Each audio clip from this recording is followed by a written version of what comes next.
for the following county: Johnston, North Carolina. The National Weather Service in Raleigh has issued a flood warning for the News River at Smithfield until Thursday afternoon. At 2:15 p.m. Wednesday, the stage was 14.8 feet. Flood stage is 15.0 feet. Minor flooding is forecast.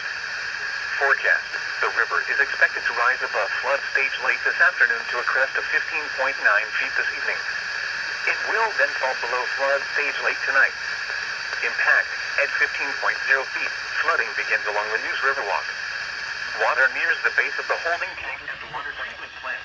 Flood history. No available flood history.